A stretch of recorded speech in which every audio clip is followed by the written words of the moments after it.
প্রত্যেকটা মানুষ নিজের চিন্তায় বিভোর থাকবে। এমনও হবে তাফসীরের মধ্যে আসছে, এক লোক আল্লাহ তাআলার কাছে দরখাস্ত করবে, বলবে আল্লাহ, গোটা দুনিয়ার সব মানুষকে জাহান্নামে দিয়ে হলেও আমাকে মাফ করে আপনি জান্নাত দিয়ে দেন। তার মানে ওই দিন আমার ভাই আমারে চিনবে না।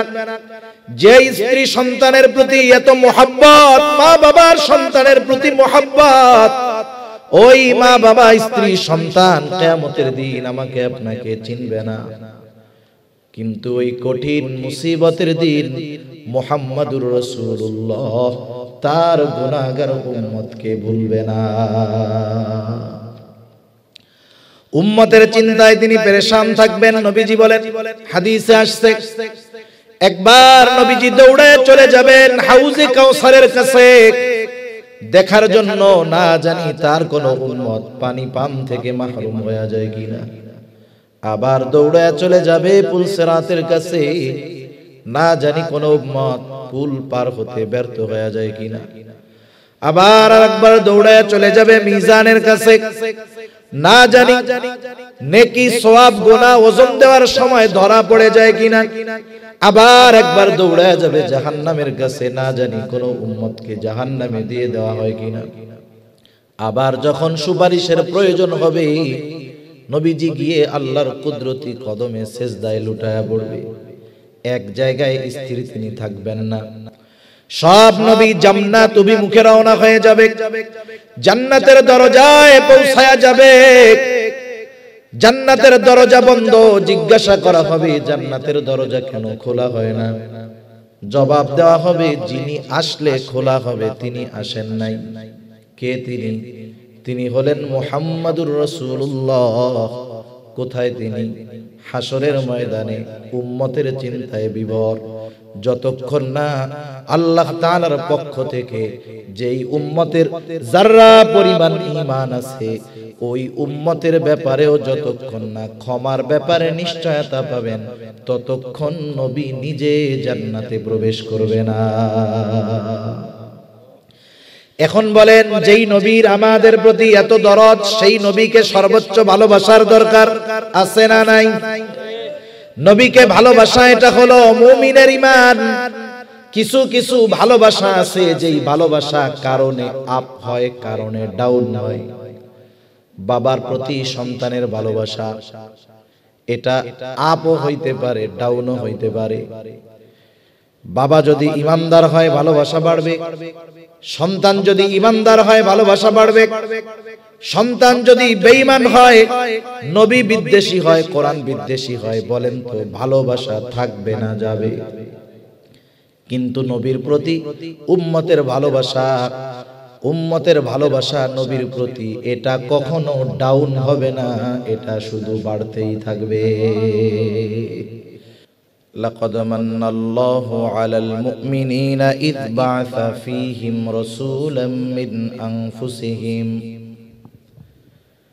আল্লাহ রাব্বুল আলামিন বলেন, মুমিনদের উপর আল্লাহ তাআলার বিশেষ অনুগ্রহ যে তিনি তাদের মধ্য থেকে তাদের জন্য একজন রাসূল প্রেরণ করেছেন।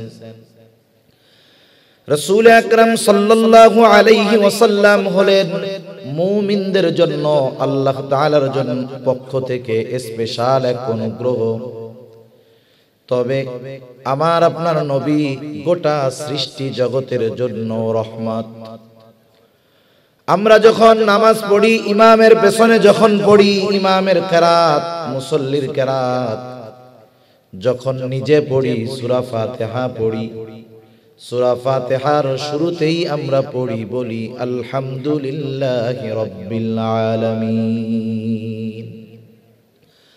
আমরা বলি সকল প্রশংসা আল্লাহর জন্য, যিনি হলেন জগৎ সমূহের প্রতিপালক, জগৎ সমূহের রব, রব্বুল আলামিন। সেই রব্বুল আলামিন আমার আপনার নবীজির ব্যাপারে ঘোষণা দিচ্ছেন, জানায়া দিচ্ছেন, ওয়ামা আরসালনাকা ইল্লা রাহমাতাল লিল আলামিন। আল্লাহ তাআলা বলেন, আমি আপনাকে জগৎ সমূহের জন্য রহমত হিসাবে প্রেরণ করেছি। তাহলে আল্লাহ তাআলা হলেন রব্বুল আলামিন, আমার আপনার নবীজি হলেন রাহমাতুল লিল আলামিন। এর দ্বারা মূল বিষয়টা দাঁড়ালো আল্লাহ তাআলা তার রুবুবিয়তের বিস্তার যতদূর পর্যন্ত ছড়িয়েছেন, আমার আপনার নবীজিকে আল্লাহ তাআলা ততদূর পর্যন্ত রহমত হিসাবে ঘোষণা করেছে। আমার আপনার নবীজির নবুয়তের বিস্তৃতি ততদূর, আল্লাহ তাআলার রুবুবিয়তের বিস্তৃতি যতদূর। আল্লাহ তাআলা যেই জায়গার রব, আমার আপনার নবীও সেই জায়গার রহমত। সুবহান। সৃষ্টি জগতের একটা ইঞ্চি জায়গাও বাকি নাই যেই জায়গাতে আল্লাহ তাআলার রুবুবিয়ত নাই, আর ওই জায়গাতে আমার আপনার নবীজি রহমত হিসাবে অভিহিত হন নাই। সৃষ্টি জগতে এমন একটা ইঞ্চি জায়গাও নাই। সুবহানাল্লাহ। এজন্য কবি অনেক সুন্দর কথা বলেন, রুবুবিয়ত খুদা কি হ্যায় জাহাঁ তক, নবুয়তি মুস্তাফা কি হ্যায় ওহা তক। আল্লাহ তাআলার রুবুবিয়তের বিস্তার যতদূর, আমার আপনার নবীজির নবুয়ত ততদূর, তথা নবীজি গোটা সৃষ্টি জগতের জন্য রহমত।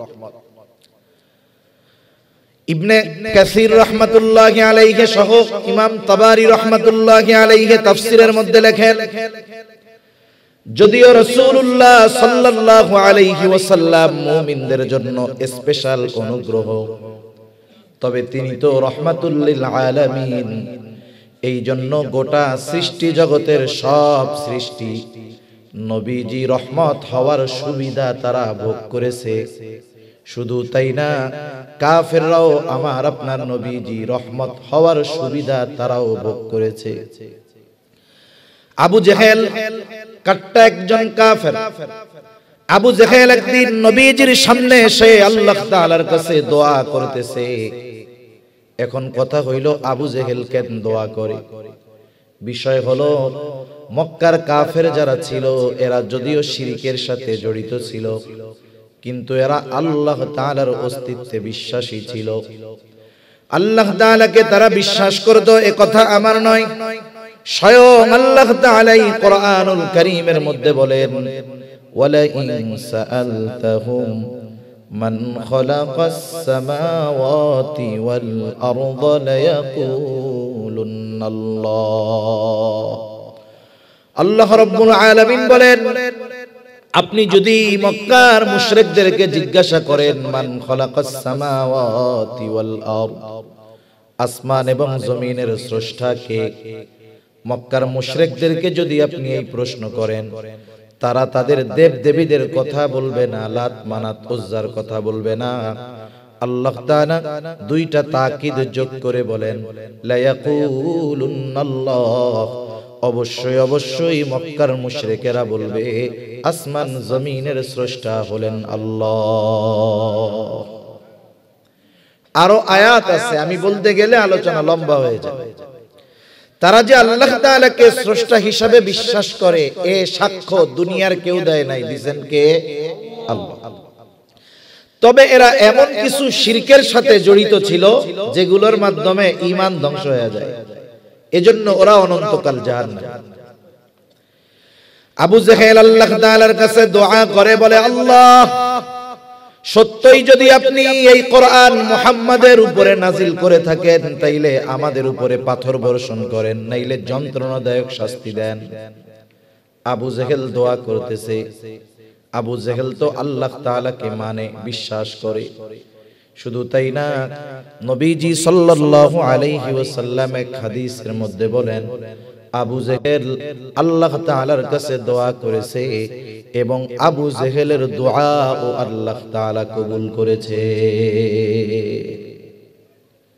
বদরের দিন সকালবেলায়, যেই দিন বদরের যুদ্ধ হবে, সকালবেলায় আবু জেহেল আল্লাহ তাআলার কাছে সকালবেলা ওইটা দোয়া করে, বলে, আল্লাহ, আজকের দিনে যারা হকের উপরে আছে, সত্যের উপরে আছে, আপনি তাদেরকে বিজয় দান করেন।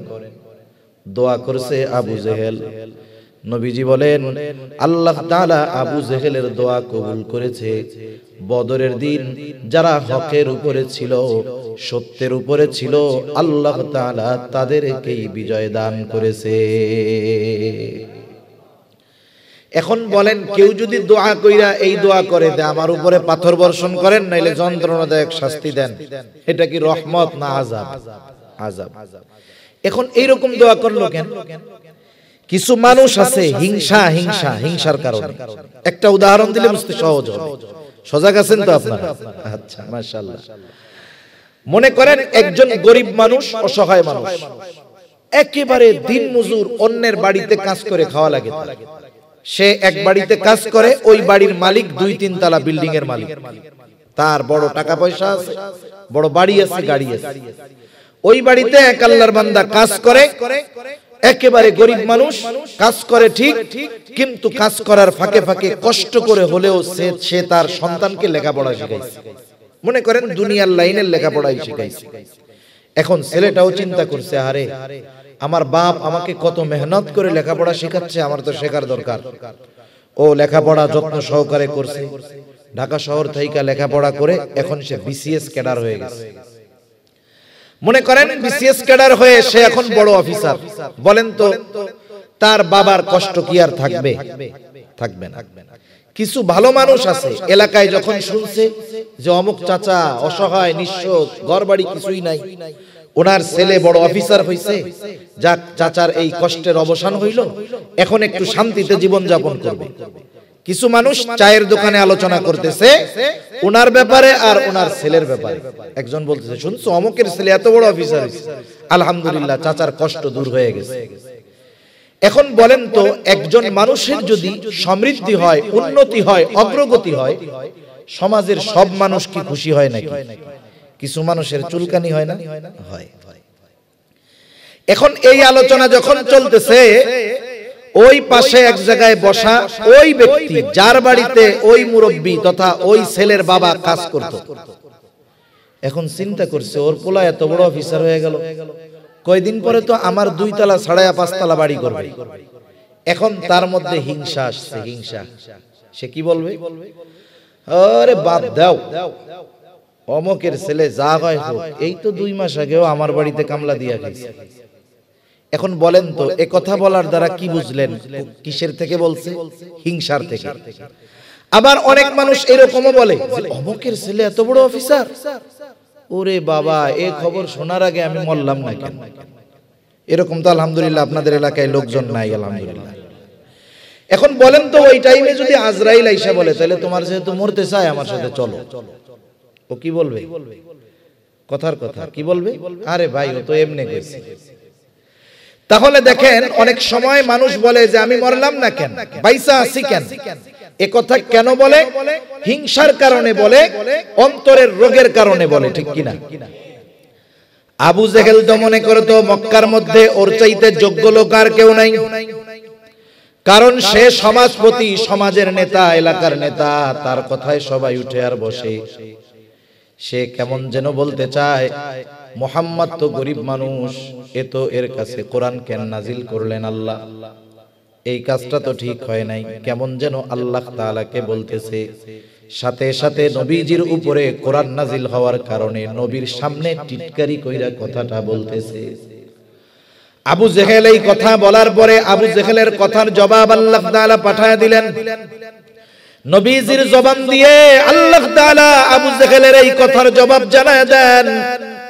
কেমন যেন আল্লাহ তাআলা বলেন, আবু জেহেল রে, তুই যেই দোয়া করেছিস, তুই যেই কামনা করেছিস, আমি সেইটা তোরে দিতাম, পাথর মাইরা তোরে আমি সাইজ কইরা দিতাম, কিন্তু কেন আমি আযাব দেই না, গজব দেই না, শুইনা নে।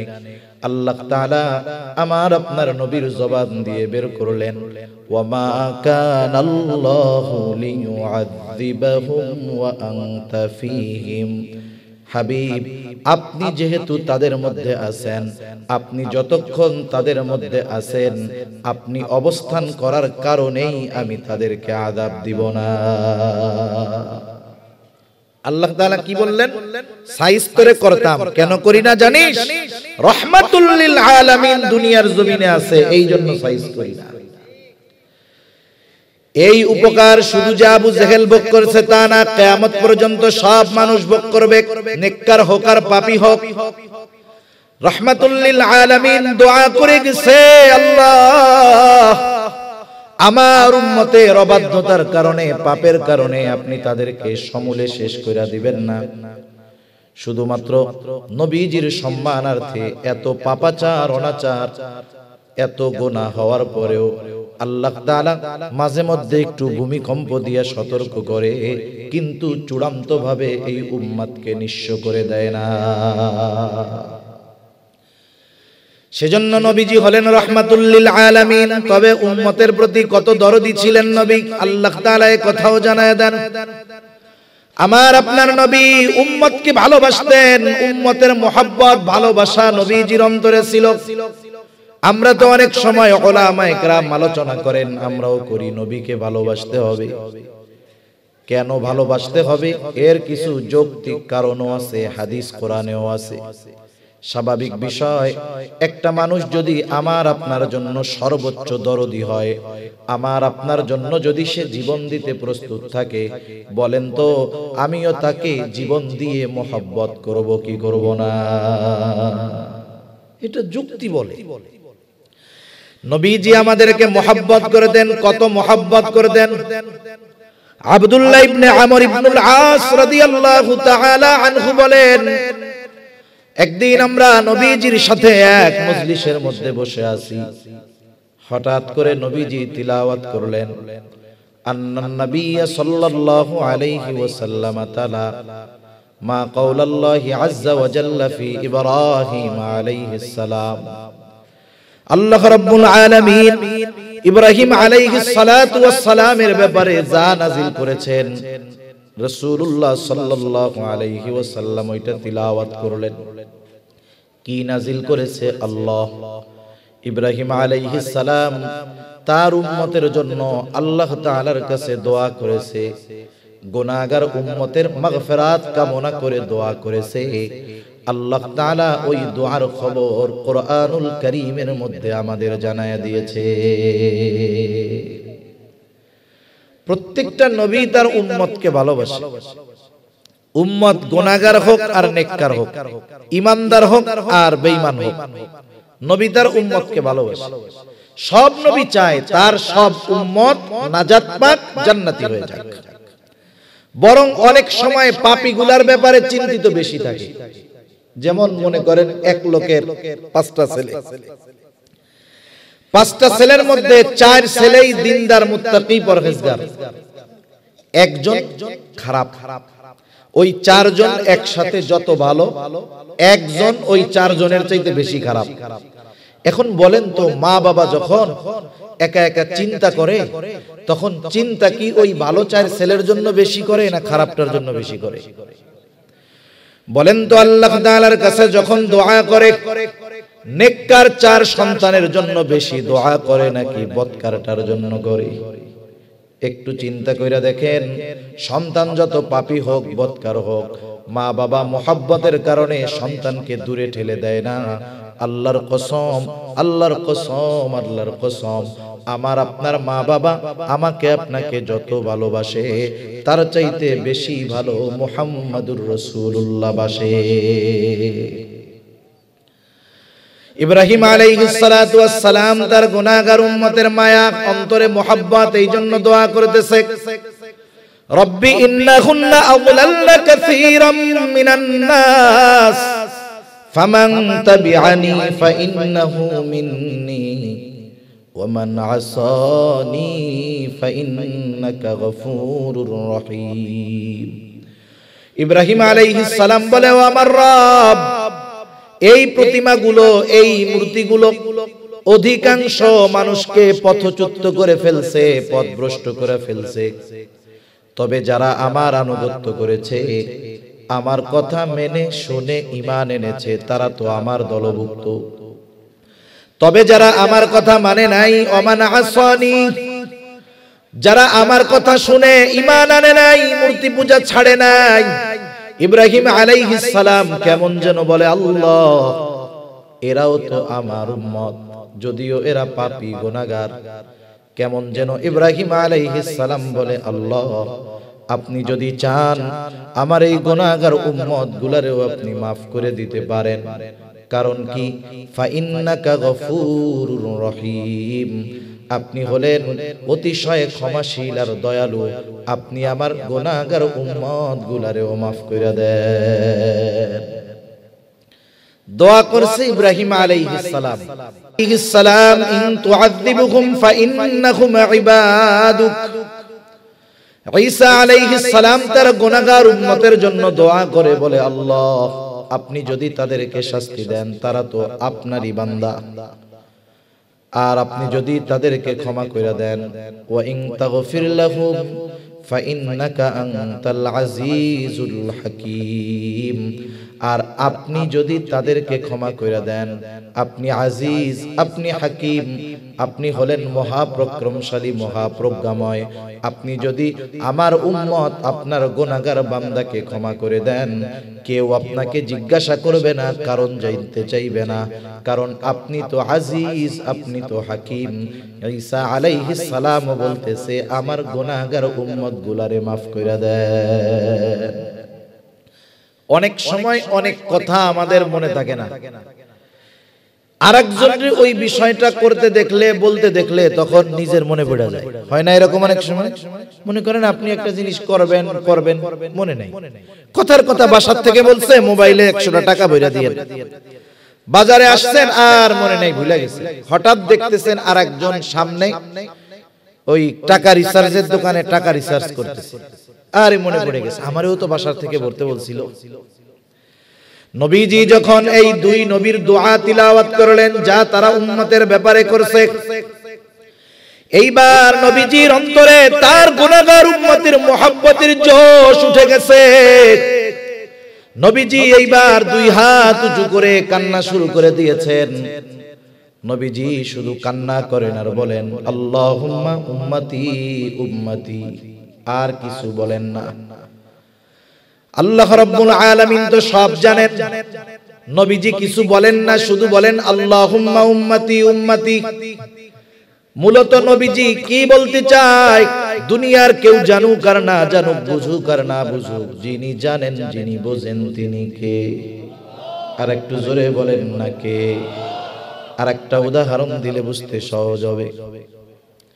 মনে করেন বৃহস্পতিবার বিকাল বেলা আপনাদের সন্তান নাতিপোতা, ছোট ভাই ব্রাদার মাদ্রাসায় পড়ে না, ছোট ছোট বাচ্চা হেফজখানায় পড়ে, মক্তবে পড়ে, মাদ্রাসায় আবাসিক থাকে, বাসা মনে করেন এখান থেকে 1.5-2-5 কিলোমিটার দূরে। এখন এই ছোট বাচ্চাটা বৃহস্পতিবার আসরের পরে হুজুরের সামনে আইসা বৈশা খালি কান্না করতেছে, কিছু কয় না। বলেন তো, যাদের সন্তান মাদ্রাসায় আছে, ছোট্ট একটা বাচ্চা যদি বৃহস্পতিবার আসরের পরে হুজুরের সামনে বৈশা কান্না করে, কিছুই বলা লাগবে না।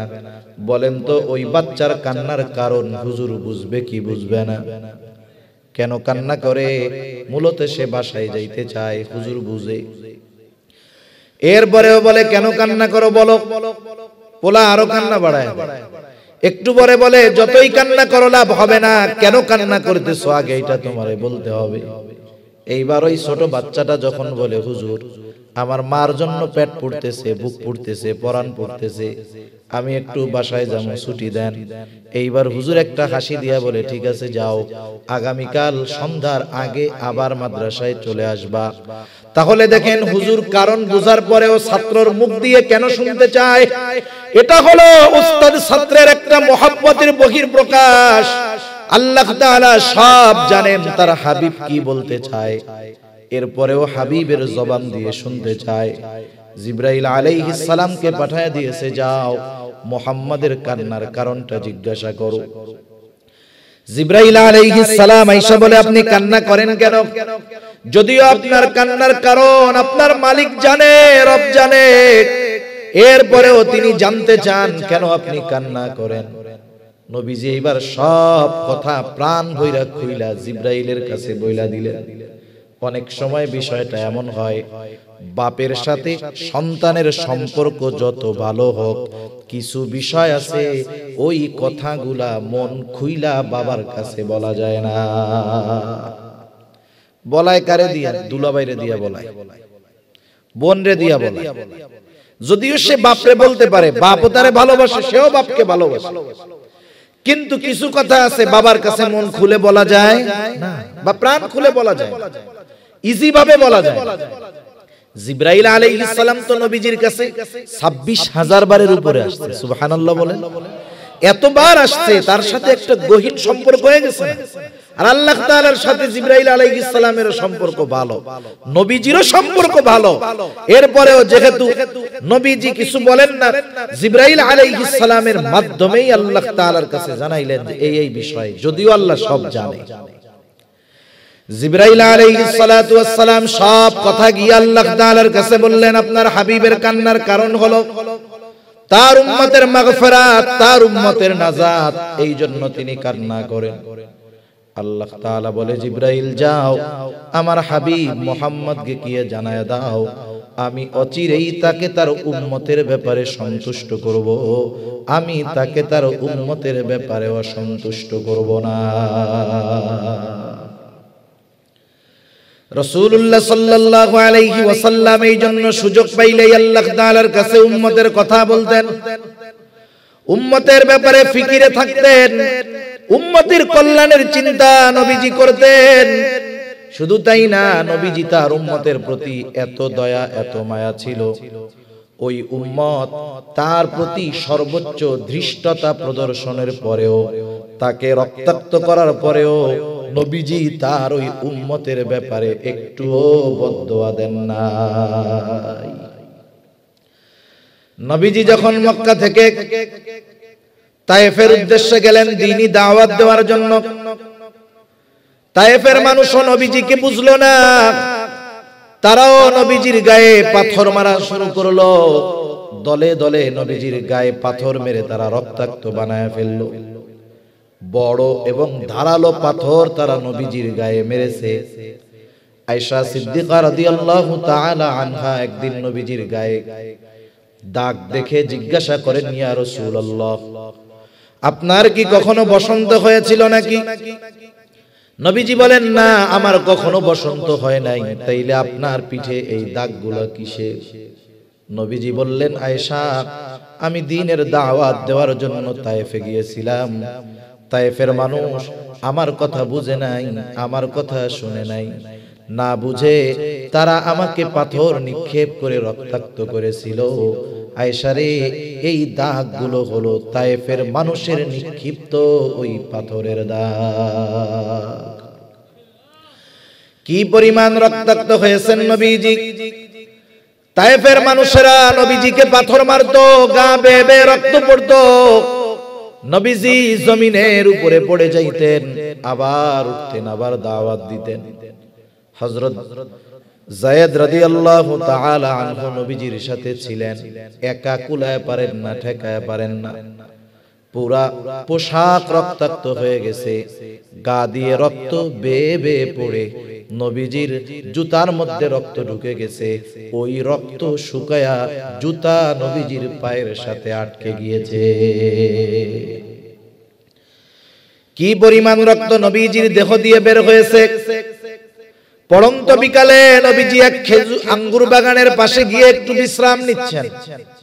কারণ আমরা অনেক সময় যারা রক্তদান করেছি, রক্ত ডোনেট করেছি, তারা জানবো, রক্ত দিতে গেছি 150 গ্রাম, সর্বোচ্চ 200 গ্রাম রক্ত শরীর থেকে বের করে, এতেই কতজন অজ্ঞান হয়ে পড়ে যায়। নবীজির গা দিয়ে অনেক রক্ত পড়ছে, নবীজি ক্লান্ত, একটু বিশ্রাম নিচ্ছেন। ইতিমধ্যে জিবরাইল আলাইহিস সালাতু ওয়াস সালাম হাজির, এসে সালাম দিয়ে বলে, ইয়া রাসূলুল্লাহ, এই কওম আপনার সাথে কেমন আচরণ করেছে আপনার মালিক সব দেখছে। আজকে আমার সাথে নতুন একজনকে পাঠানো হয়েছে, যেই ফেরেশতা ইতিপূর্বে আপনার কাছে আসে নাই। নবীজি বলেন, এইবার ওই নতুন ফেরেশতা আমার কাছে এসে সালাম দেওয়ার পরে বলতেছে, ইয়া রাসূলুল্লাহ, আপনার কওম আপনার সাথে কেমন আচরণ করেছে আপনার মালিক সব দেখছে। তিনি আমাকে আপনার নিকটে পাঠিয়েছেন আপনার আদেশ পালন করার জন্য। আপনি যা বলবেন তাই মানার জন্য। আপনি যদি আমাকে আদেশ দেন, নির্দেশ দেন, যেই সম্প্রদায় আপনার সাথে এমন আচরণ করেছে, আপনি যদি আমাকে নির্দেশ দেন দুই পাহাড় দিয়ে তাদেরকে এমন ভাবে পিষে দেওয়া হবে, ওইখানে যে একটা জনবসতি ছিল তার কোনো অস্তিত্ব থাকবে না। একটু চিন্তা কইরা দেখেন আমরা কতটা প্রতিশোধ পরায়ণ। 10 বছর আগে কেউ যদি আমাদের দিকে একটু চোখ গরম করে তাকায়া থাকে, 10 বছর পরে যদি আমি পাওয়ার পাই, ক্ষমতা পাই, আমি চিন্তা করি 10 বছর আগে যে আমার দিকে চোখ গরম করে তাকাইছে তার চোখটাই তুইলা দিমু। ঠিক কিনা বলেন? কিন্তু নবীজি এমনটাও বলেন নাই যে হালকা পাতলা দিয়া একটু শায়েস্তা কইরা দাও। বরং নবীজি কি বললেন চিন্তা কইরা দেখেন। কেন তিনি রহমাতুল লিল আলামিন, কেন অন্তরের মধ্যে উম্মতের মায়া উম্মতের মোহাব্বত ভরা। নবীজি একটু আরাম করতেছিলেন, ফেরেশতা ওই কথা বলার পরে নবীজি একটু সোজা হয়ে বসলেন। কেমন যেন নবীজি বলতেছেন, শোনো তুমি তো আমাকে বলতেছো আদেশ দেন দুই পাহাড় দিয়ে তাদেরকে পিষে দেই, তবে শোনো তাদের ব্যাপারে আমার বক্তব্য কি। নবীজি বললেন, বাল আরজু আন ইয়াখরুজাল্লাহু মিন আসলাবিহিম মান ইয়াবুদুল্লাহা ওয়াহদাহু ওয়া লা ইউশরিকু বিহি শাইআ। নবীজি বলেন, শোনো দুই পাহাড় দিয়ে পিষে হত্যা করা নয়, নিশ্চিহ্ন করা নয়, বরং আমি আল্লাহ তাআলার কাছে তাদের ব্যাপারে এই আশা পোষণ করি যে আল্লাহ রাব্বুল আলামিন এই মানুষগুলোর মধ্য থেকে এমন এক প্রজন্ম বের করবে, এমন এক জাতি বের করবে যারা এক আল্লাহর ইবাদত করবে, তার সাথে কারো শরীক করবে না। উম্মতের প্রতি নবীজির মুহাব্বত কত, ভালোবাসা কত। যাই হোক, অনেক রাত হয়ে যাচ্ছে। এখন বলেন কিছু বিষয় আছে আমরা দেখি না, জানি না, কিন্তু আমাদেরকে এমন ব্যক্তি জানান যে ওই ব্যক্তির বিশ্বস্ততার কারণে তার কথা আমরা মাইনা নেই। মনে করেন আজ থেকে 25-30 বছর আগে মোবাইল ছিল না, ওই সময়ে দেখা কথা বলার চিন্তা করা এটাও তো অসম্ভব ছিল। অনেক সময় এমন হইতো যে একজন বিবাহ করছে, বিবাহ করে 1 বছর বাড়িতে ছিল, এরপরে আবার প্রবাসে চলে গেছে। প্রবাসে যখন গেছে তার স্ত্রী সন্তান সম্ভবা, সে সন্তানের মুখ দেখে বিদেশের বাড়িতে যাইতে পারে না। একটানা 10 বছর বিদেশের বাড়িতে থাকছে। এর মধ্যে সন্তানও বাবাকে দেখে নাই, বাবাও সন্তানকে দেখে নাই। চিঠির মাধ্যমে যোগাযোগ, কথাও বলার সুযোগ নাই। বলেন তো 10 বছর পরে ওই লোক যখন প্রবাস থেকে আসে, দেখার পরে কি তার সন্তান তাকে চিনবে? চিনবে না। কিন্তু যখনই মা বলবে এই যে তোমার আব্বা, এক লাফ দিয়া কোলে উঠে যাবে। ঠিক কিনা বলেন? যাচাই বাছাই করবে না যে আসলে আমার আব্বা কিনা, একটু টেস্ট করার দরকার, বোঝার দরকার। মার কথায় বিশ্বাস করে যাকে চিনে নাই, দেখে নাই, কথা হয় নাই, তাকে তার বাবা বলে স্বীকৃতি দিতে, স্বীকার করতে একটু দ্বিধাদ্বন্দ্বের মধ্যে সে পড়ে না। ঠিক কিনা বলে? নবীজি যে আমাদেরকে ভালোবাসেন এ কথা দুনিয়ার কেউ বলেন নাই। নবীজি যে আমাদের ভালোবাসেন এ কথার সাক্ষ্য দিয়েছেন আল্লাহ। কে একটু জোরে বলেন? উম্মতের প্রতি নবীজির দরদ, মায়া, মোহাব্বত, ভালোবাসা কত, এ সাক্ষ্য দিয়েছেন আল্লাহ। আর একটা কথা মনে আসলো তাই বলি। নবীজি যখন উম্মতের মাঝে দাওয়াত দিতেন, বিশেষ করে মক্কার কাফেররা যখন নবীজির দাওয়াত মানে নাই, বরং উল্টা আরো বিরোধিতা করেছে, নবীজি কষ্ট পাইছেন অনেক। কারণ একজন অপরিচিত মানুষকে একটা কথা বললে যদি বিশ্বাস না করে এক ব্যাপার, কিন্তু যাদের মধ্যে নবীজির 40টা বছর পার হয়েছে, যেই মানুষগুলো নবীজিকে আল আমিন উপাধি দিয়েছে, যেই মানুষগুলোই নবীজিকে as-সাদিক উপাধি দিয়েছে, ওই মানুষগুলোই যখন নবীজির কথা বিশ্বাস করে নাই, মেনে নেয় নাই, বলেন তো নবীজির কষ্ট বেশি লেগেছে নাকি কম লেগেছে? একটা কথা সাধারণভাবে কেউ বিশ্বাস না করলে আমার কিছু আসে যায় না, কিন্তু ওই কথাটা যদি আমার আপনার বাবা মা কাছের মানুষ অবিশ্বাস করে, উল্টা অবিশ্বাস করে আর বলে এসব বাদ দে তো, ফালতু কথা।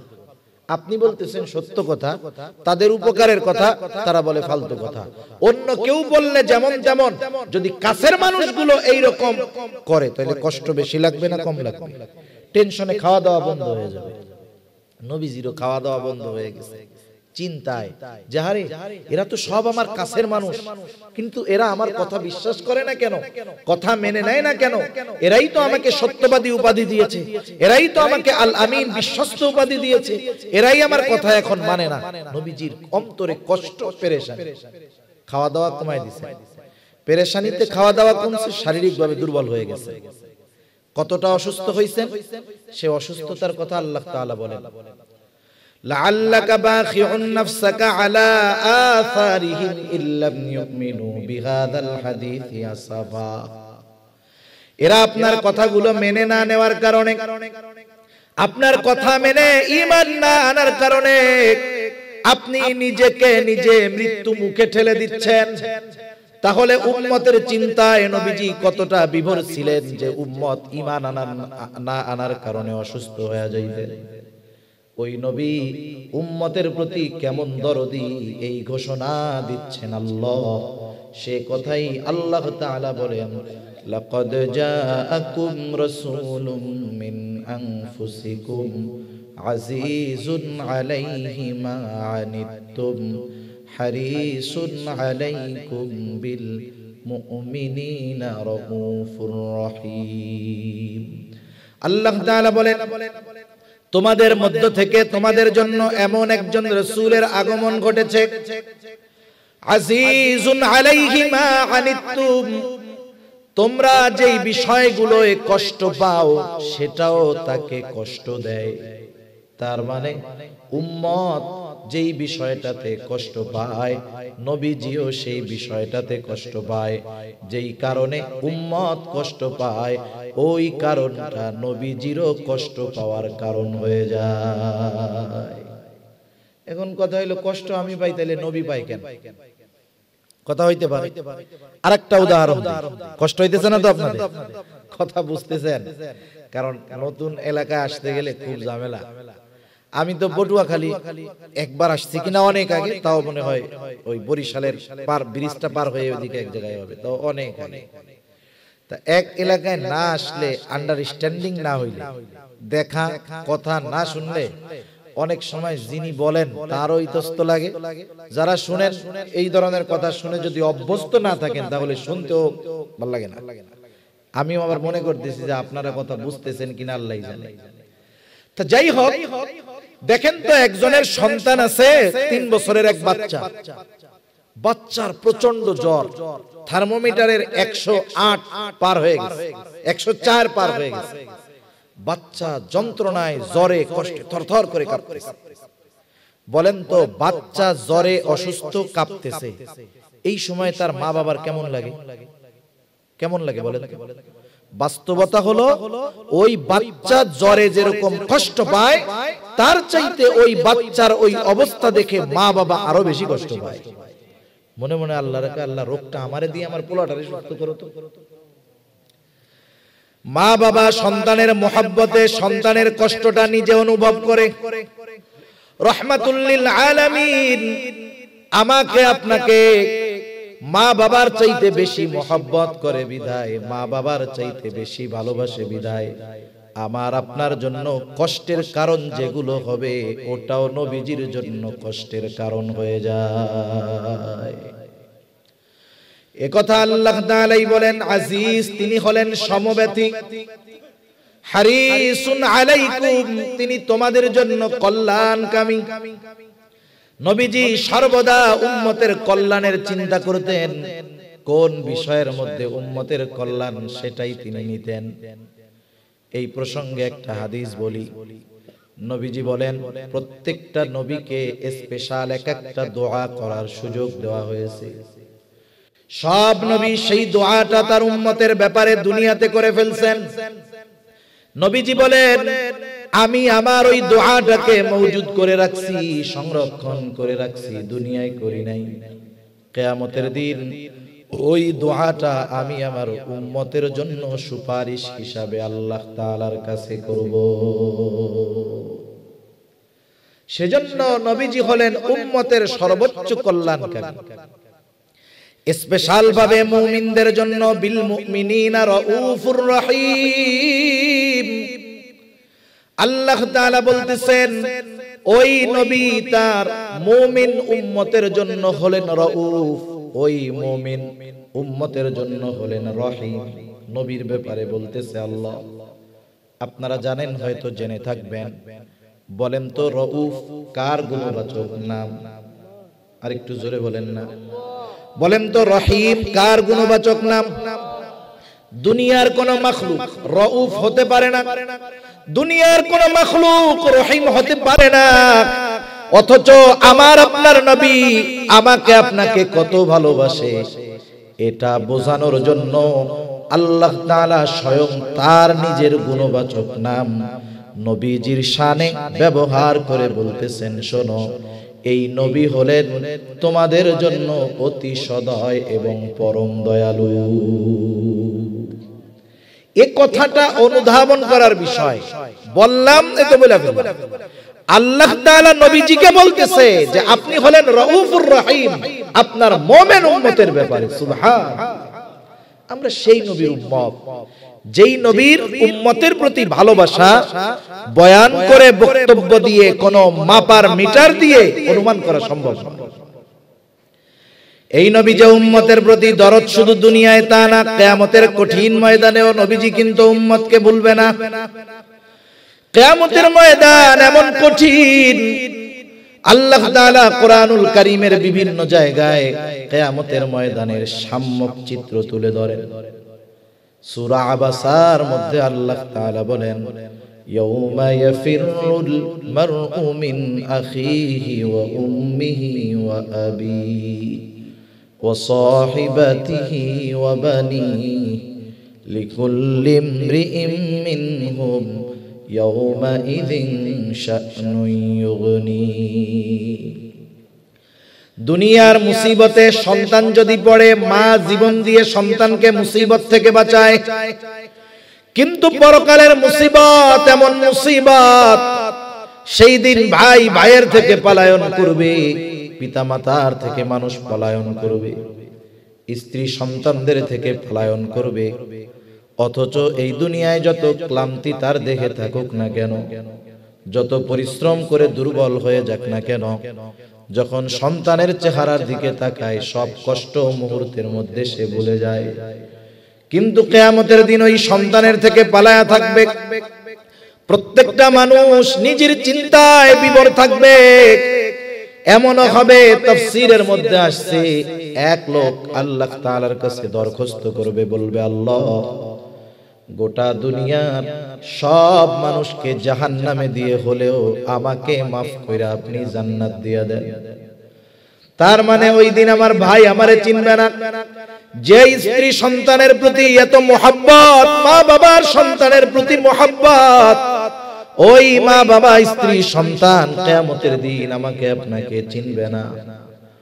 কিন্তু ওই কঠিন মুসিবতের দিন মুহাম্মাদুর রাসূলুল্লাহ তার গুনাহগার উম্মতকে ভুলবে না। উম্মতের চিন্তায় তিনি পেরেশান থাকবেন। নবীজি বলেন, হাদিসে আসছে, একবার নবীজি দৌড়ে চলে যাবেন হাউজে কাউসারের কাছে দেখার জন্য, না জানি তার কোন উম্মত পানি পান থেকে মাহরুম হয়ে যায় কিনা।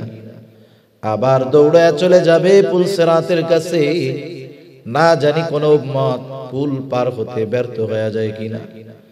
আবার একবার দৌড়ে চলে যাবে মিজানের কাছে, না জানি নেকি সওয়াব গুনাহ ওজন দেওয়ার সময় ধরা পড়ে যায় কিনা।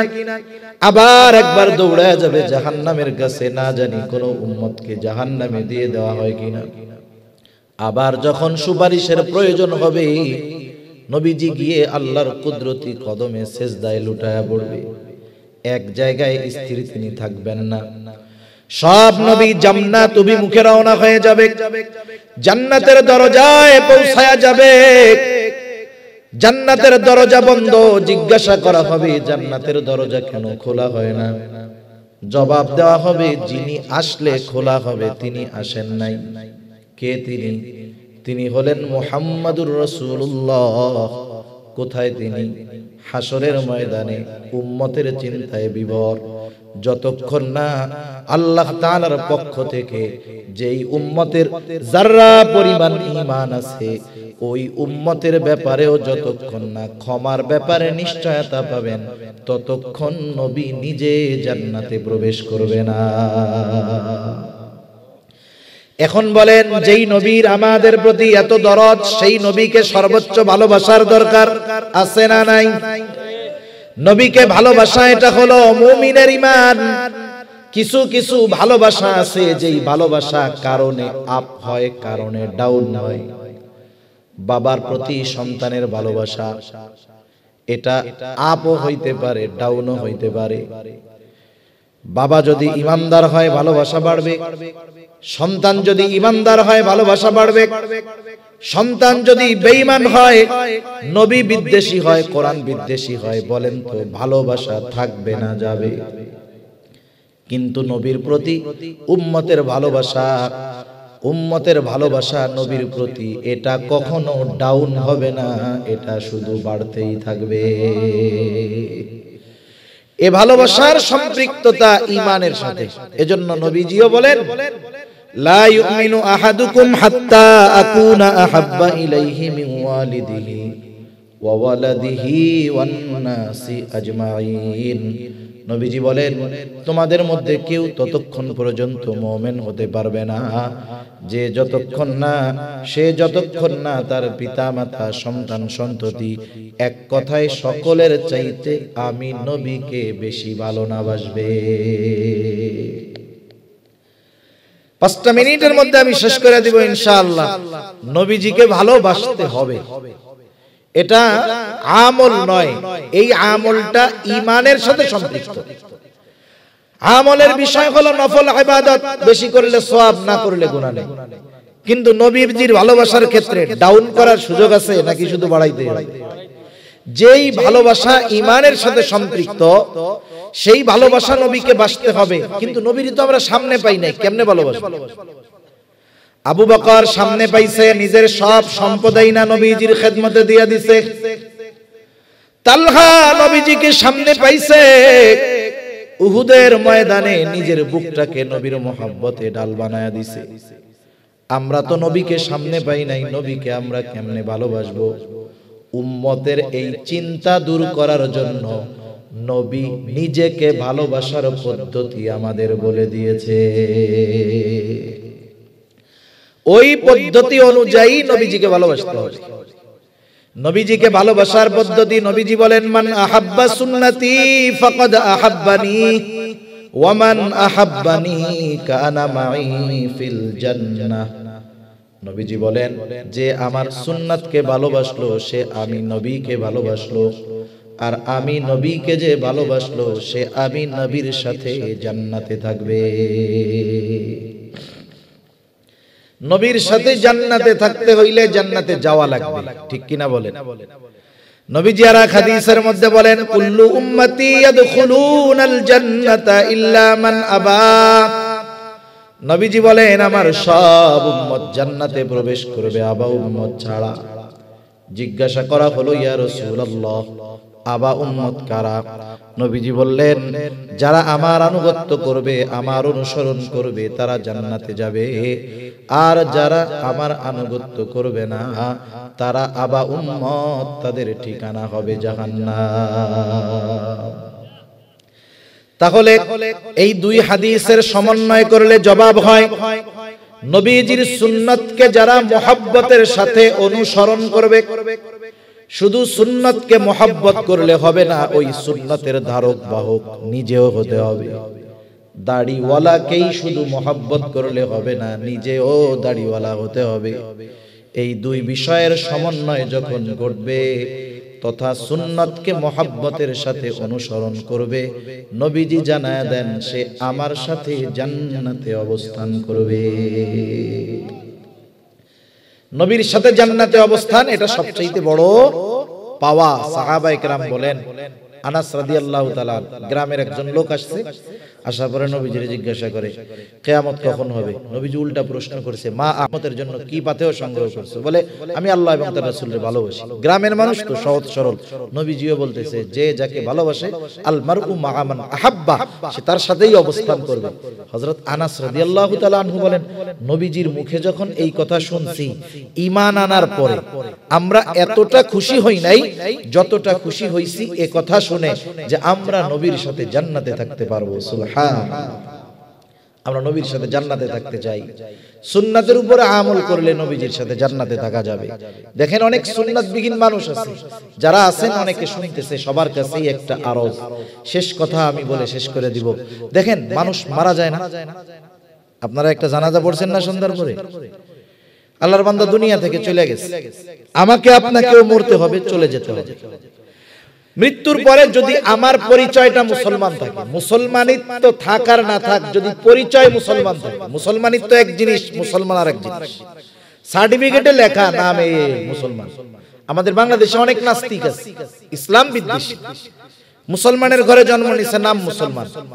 আমি কারো নাম বলি নাই বা বলাটা পছন্দ করি না। অনেকে যদি ওটা জরুরি হয় তখন তো বলার দরকার। এখন বলতে গেলে সামগ্রিকভাবে অনেকের নাম আসবে।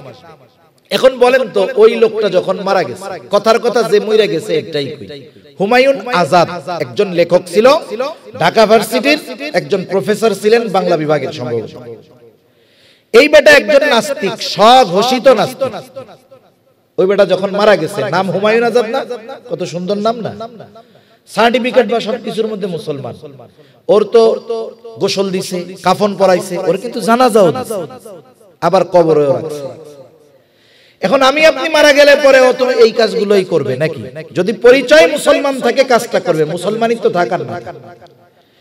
এখন এই যে মনে করেন সর্বশেষ কাফন পরাইলো, গোসল দিল, কাফন পরাইলো, জানাজা হলো,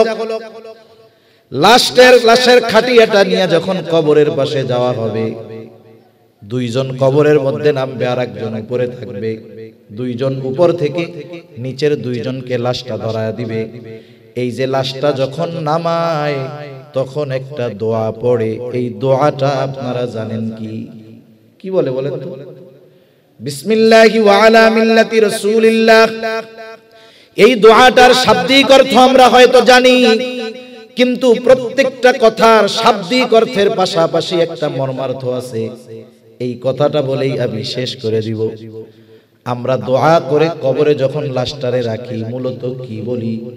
বুজুর্গানে দিন বলেন, ওই সময় আমরা আল্লাহ তাআলার কাছে বলি, আল্লাহ আপনার নামে এমন একজন ব্যক্তিকে এখন কবরের মধ্যে রাখতেছি, যার গোটা হায়াত সুন্নাতের উপরে পরিচালিত হয়েছে। সে যখন মারা গেছে সুন্নাতের উপরে ছিল, যখন তাকে আমরা কবরস্থ করতেছি এখনো সে সুন্নাতের উপরেই আছে। এই অবস্থায় আপনার নামে তাকে কবরস্থ করতেছি। এই দোয়াটা বইলা যাকে কবরে রাখা হলো, নিজের মধ্যেও সুন্নাতের বালাই নাই, সারাটা জীবন সুন্নাত আর সুন্নাত ওয়ালাদের বিরোধিতা করে গেছে। বলেন তো, ওই ব্যক্তির ক্ষেত্রেও তো এই দোয়াটা পড়ে কবরে রাখা হবে, তবে ওই ব্যক্তির ক্ষেত্রে এই দোয়াটা সত্য হবে নাকি মিথ্যা হবে? এজন্য আমরা নিজেরা মাঝে মধ্যে একটু নিজেদের সাথে দর কষাকষি করব, নিজেদের সাথে হিসাব করব। যে বলা যায় না আগামীকাল সকালটা আমার নাও দেখা হতে পারে, আমাকেও তো কবরে রাখবে এই দোয়া বলে। এই দোয়া বলবে, দোয়ার সাথে আমার বাস্তবতার মিল আছে কিনা এটা মিলায় দেখতে হবে। যদি কথাগুলোর সাথে বাস্তবতার মিল না থাকে, আমার অনন্তকালের সফর, ওই সফরের প্রথম ঘাঁটি হলো কবর। ওই প্রথম ঘাঁটি কবরে আমাকে রাখা হবে মিথ্যা কথা বলে। এ বদনসিব যেন আমাদের কারণ না হয়। আল্লাহ কবুল করুক, সকলে বলি আমিন। আল্লাহ সুবহানাহু ওয়া তাআলা আমাদের সকলকে নবীজির আমাদের প্রতি মহব্বতকে পূর্ণ অনুধাবন করার তৌফিক দিন, সাথে সাথে নবীজিকে পরিপূর্ণ মহব্বত তথা সুন্নতকে মহব্বতের সাথে অনুসরণ করার তৌফিক আল্লাহ দান করুন। সকলে বলি আমিন। ওয়া আখিরু দাওয়ানা আনিল হামদুলিল্লাহি রাব্বিল আলামিন।